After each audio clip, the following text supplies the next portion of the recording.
he's also a certificate of fellowship in osteoporosis and bone biology.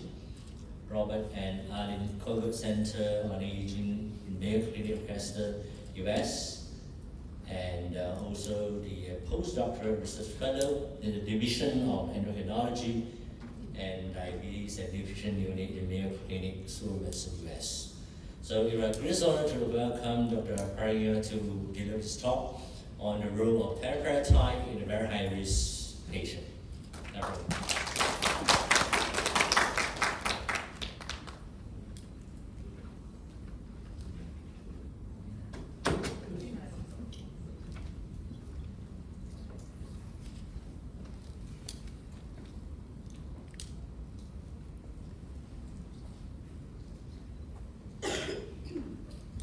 Thank you, Dr. J. Kelly, for a very nice introductions. And good morning, all the delegates. It's my first time here in Penang, the beautiful city, a beautiful beach. And thank you, Mega Life Science, for the kind invitation me to share my view. As endocrinologist, I would like to introduce back to my training at Mayo Clinics. I think at back that time, like 5 years ago, there is massively use of anabolic agents at that time. In the clinics, anabolic agent is the most agents that's prescribed to the patients. I think that there's a lot of the shift of the prescribing medication in the futures, especially in our Asian country. It's come across with the same slide with Dr. J. Kelly and Dr. Lin. We love this picture, I think, because not only what we call the rescue therapy of osteoanabolic agents, is also this picture also shows that the sequence matters. Because if we initially treat the patients with the most effective medication first, I think in the long term, the patient will get the maximized benefit from it.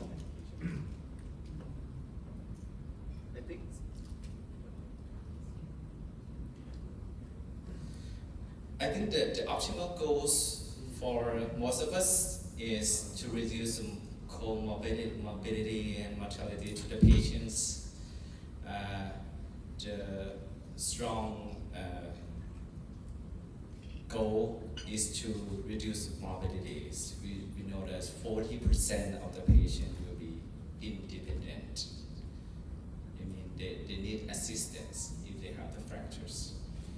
And as endocrinologists, medicine specialists, we see 25% mortality after the first hip fracture in the first years. That is the thing we don't want to do to see our patients. So I think this is a whole pictures of what we mentioned earlier today about the bone qualities. We know that osteoporosis is the reduce of the bone qualities and bone quantity that we can measure only the BMD. And the thing is, the bone quality measurements and the thing that we use in the clinicals is not validated. It's just the beginning, the use of TPS. I did have a chance to mention today, but that is the most closely that we used to do.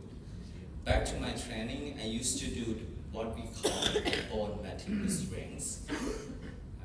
We used the device to measure the bones material strength in the tibia of the patients. It's quite semi-invasive, something like that, and yeah, we show that the patient with diabetes and Dr. mentions have the reduced bone material strengths. But it's quite, yes, we're not not clinically used, but the indirect evidence that we can use is the use of the bone architectures by HRPQ-CT, and this is used in clinical trials and also show that osteoanabolic agents is not only bone density, but osteoanabolic agents like teraparatide, abalopalatide, and also even romosozumab increase the bone quality of the patients. So this is the first slide. I want to show what we focus on the left side, that is mechanical incompetence. We try to maximize the bone density. At the same time, if we use anabolic agents, what we can increase is the microarchitectures and also the material properties of the patients. You can see that some of the guidelines recommend very high risk patient equal the patient is high risk of falling, like AACE guidelines. Because in another side, we don't take care much about the mechanical overload.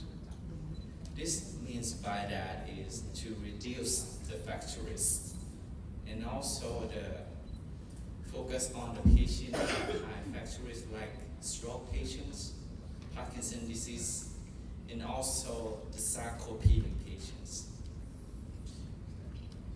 Intensively working on the sarcopenic patients, especially in diabetic patients.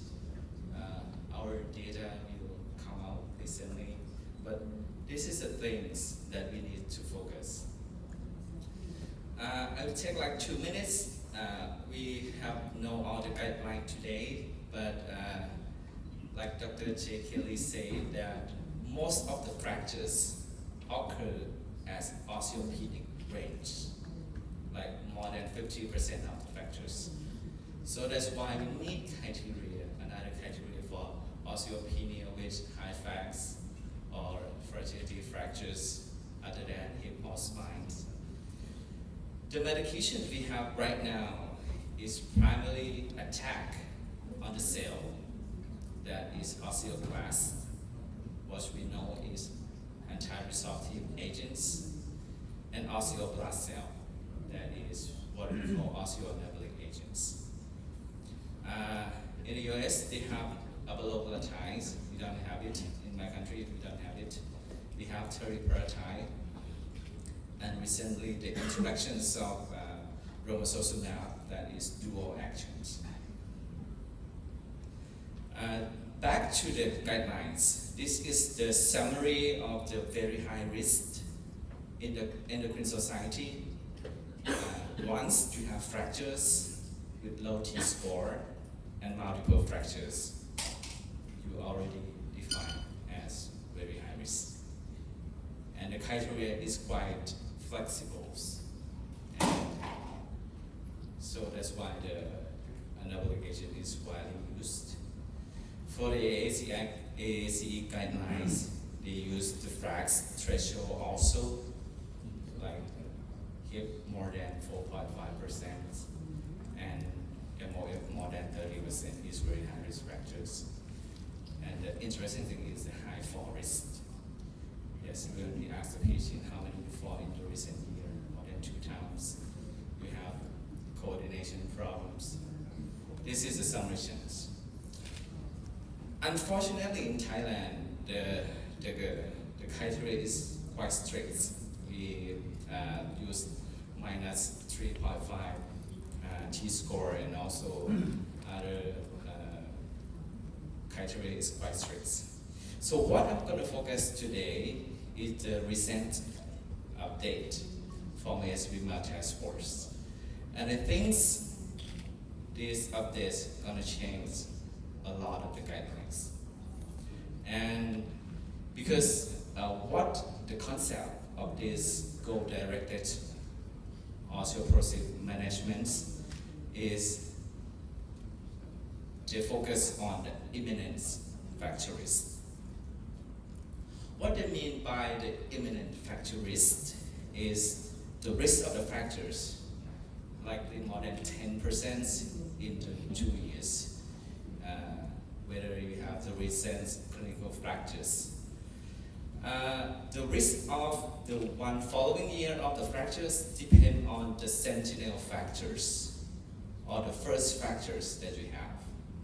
Like if you have the spine fractures, the risk of the following year is more than the other fracture like the hips or the femur fractures. Or you have the incident of vertebral fractures, the risk of next year is about 20%, and if you have multiple clinical fractures, the risk is higher. The number that I think from right now you need to remember is minus 2.8 in the hip and minus 3 in the spine. This number comes from the randomized control trial that the lowest T-score, that 50% of the patients will reach T-score more than minus 2.5. It means by that if you have the hip T-score less than 2.8, unfortunately with anti-resorptive treatment, you're not gonna reach the target. And in the spine, if your T-score is less than minus 3, unfortunately, anti-resorptive will not reach the target. So what is the target? They classify 3 groups of the patients. The first group, if the patient has imminent fracture risk, as I mentioned, the goal is to maximize rapid reductions in fracture risk. If the patient's first T-score is less than minus 2.5, the initial goal is to reach minus 2.5. If your patient's fractures at the T-score more than minus 2.5, the initial goal is to increase the total hip 3% and spine 6%. And the size that is most reliable is the total hip T-score. The first group of the patients is the patient who have imminent fracture risk, as I mentioned, if you have fractures in the recent 2 years. The first thing they recommend is osteoanabolic agents. If you have the fractures more than 2 years on the middle line, but your fracture is a major fractures like spine or hip, the first agent is still anabolic agent. You see, the recommendations of osteoanabolic agent is more widely and more flexible, and you know that sequence matter. We encourage to use the osteoanabolic first. But even if you have the fractures more than 2 years, but your T-score is, as I mentioned, the hip is less than minus 2.8, and the spine is less than minus 3. The first agents will be anabolic agents. For the only occasions that the anti-resorptive is recommended for the first line is no history of the fractures, and also the T-score is in osteopenia, osteoporosis, then the anti-resorptive can be recommended at the first line. You see, right now, what we recommend from the co-directed therapy is osteoanabolic first, whether you have the recent fracture in 2 years, have fractures more than 2 years, but you have the major fractures. or even you have no fractures, but your T-score at hip is less than -2.8, and spine is less than -3. The osteoanabolic is the first line treatment. So what after that? When you treat with osteoanabolic agents, and you have 3 options. If your goal of T-score is really close to the target, then you can use bisphosphonate in the consolidation phase. If the patient is still far from the BMD target, we know that denosumab can increase the bone density after that. Then you can switch to denosumab. But in some occasions, but we still have limited data about repeated courses of osteoanabolic agents. They recommend to intervene the course with bisphosphonate or anti-resorptive agent to stop the high bone turnover rate from the first and the second course of osteoanabolic agents. But I think for the third choice, we need more data for the repeat course of osteoanabolic agents. So like we know, sorry for the small slide, but Dr. Lim mentions before that we cannot stop denosumab by itself.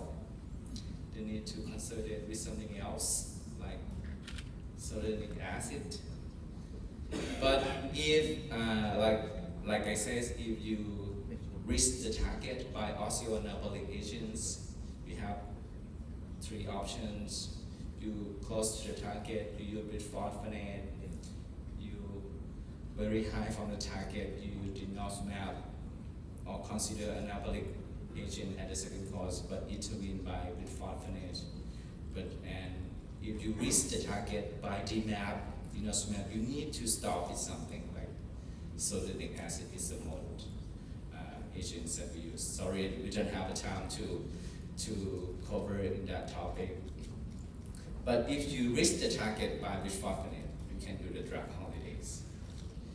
This picture is very nice review from Felicia Cosmans about the sequence, but you can see that there are lots of sequence, and sequence matters.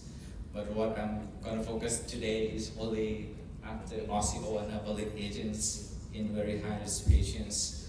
We can stop with either DMAP or bisphosphonate, depending on the BMD target, if you reach or not.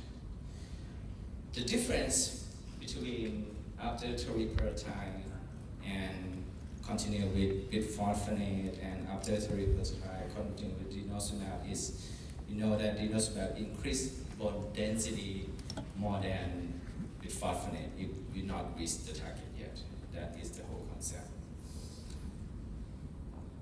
The last but not least, I think this is the good consensus also. We can see that the positionings of the 2 osteoanabolic agents, like teraparatide and romosozumab,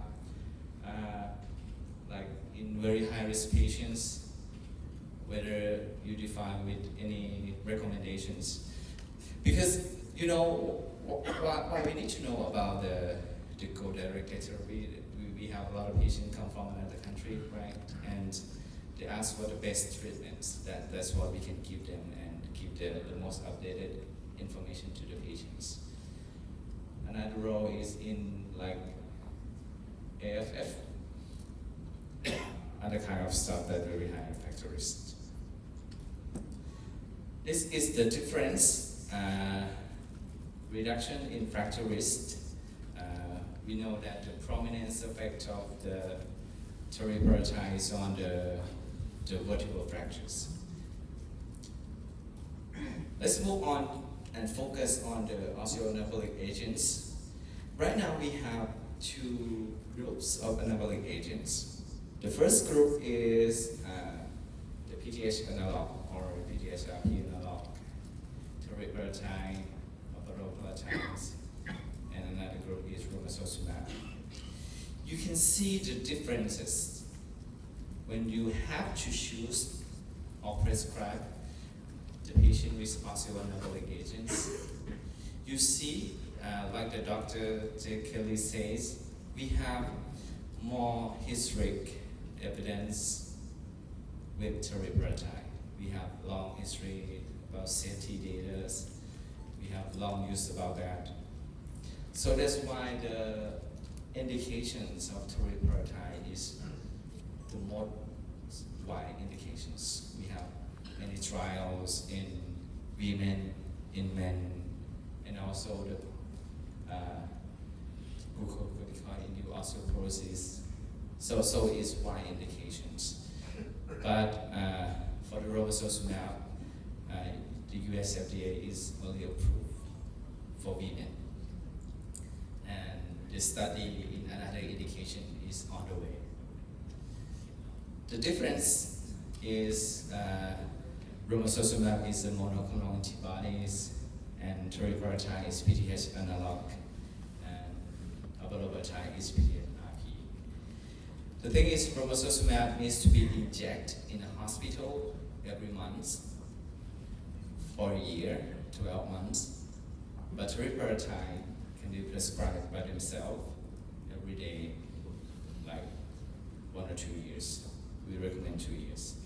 And the thing is, I think one of the thing that we need to talk to the patients is the severe risk. It's right controversial, and is still when patient risk in the news or something like that, and some medication have some signal can increase cardiovascular risk. Some patients should not to use that medications. So we cannot deny that romosozumab have some signals, but it's not strong. But we cannot use in the patient who have had history of myocardial infarction or stroke in 1 year.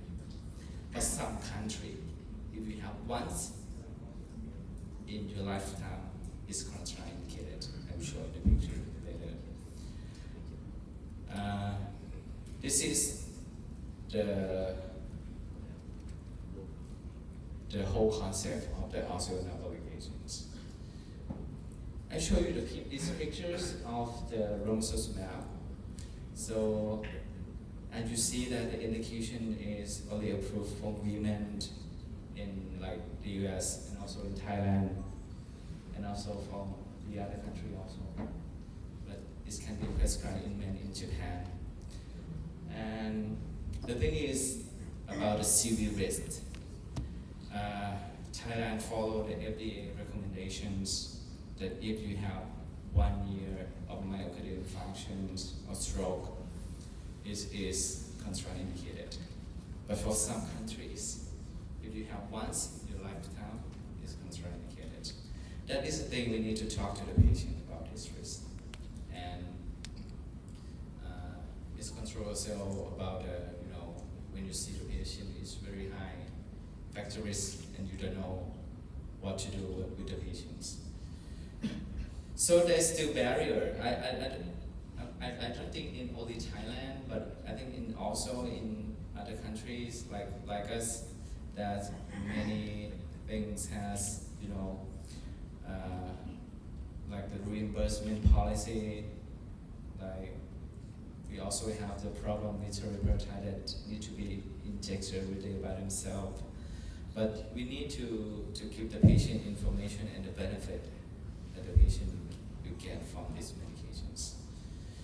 So in the last 5 minutes, I will wrap up the data of the teraparatide and also the product of the Mega Life Science and what the difference and what the same in the when we compare to originators. As you see in the pictures, PTH or teraparatide change the formations of the PTH receptor to the R0 conformations that give the osteoanabolic window, what we call is osteoanabolic window. From the Euro4 study, 2 years of teraparatide is increased the bone density. This is the answer why we need to use for 2 years, because the bone density substantially increased when we use in the full term of the medications. This is the lumbar spine, and this is the hip spines. Especially when the patients was changed from the from the anti-resorptive agents. I think it needs time to increase bone density, especially in the hip, because this will blunt the response of the patients. This is also the femoral neck. I think from the Euro4 study, we know that the increase in bone density in lumbar spine, femoral necks, is the same, but is quite blunt in the first initial if the patient used anti-resorptive before. For the teraparatide, we need to know the landmark study of comparing teraparatide and residuals is Burrow study. That is the study that's used in the patient who have had the vertebral fractures before. And the thing is cut the incidence of vertebral fracture by half. I think about 50%, 12% in the residual group, and 5% in teraparatide group. And also the clinical fractures also. This effect is consistent with many subgroups. Either patients have very high T-score or very old, used anti-resorptive before. It's the same. So the conclusions from the Burrow study, that's the landmark study of the teraparatide compared with anti-resorptive agents, is reduce the vertebral fracture risk, and no evidence of heterogeneity of the patient. Either patient have anti-resorptive before, and also this encourages the positioning of teraparatide as a bone active agent to reduce fracture risk. This is the simulations analysis of the sequence matters, and you see that if you use anabolic first, more fractures were saved, like 33 per 1,000 fracture was saved. So one thing I want to update is the osteosarcoma box warning was removed already in 2020, but anyway, the patient who have high risk of osteosarcoma should not use this agent. About the side effects, and the thing is contraindication, you can read in the label also. So the final is when compared to originators is quite the same, and in terms of this is the company of the productions of teraparatide in India is Virtual Biotechs. They have the long history of productions of these agents. The first thing is we need to evaluate pharmacokinetics and pharmacodynamics. We can see that from pharmacokinetics viewpoint, it's the same with originators, and also the pharmacodynamic viewpoint is the same with originators. So it's bioequivalence and similar pharmacodynamic profile. When compared with originators in the trial of 130 patients, it's increased the bone density the same in the lumbar spines and also the hip spine. the hip DFB, and also increase the P1 and P the same. The last thing that we need to test is a clinical study. We compare to placebo. It showed that teraparatide, the mega PTH, can increase the bone density, especially in the lumbar spine, dramatically compared with the placebo, and also increase the bone markers like the P1 and P, and also the bone resorptions. For the conclusions, I think right now we need affordable treatment, osteoanabolic agents. Mega PTH is another choice. In Thailand, it saves about $2,000 a year with mega PTH compared to the 40. And I think this is a time for osteoanabolic agent, for the first agent.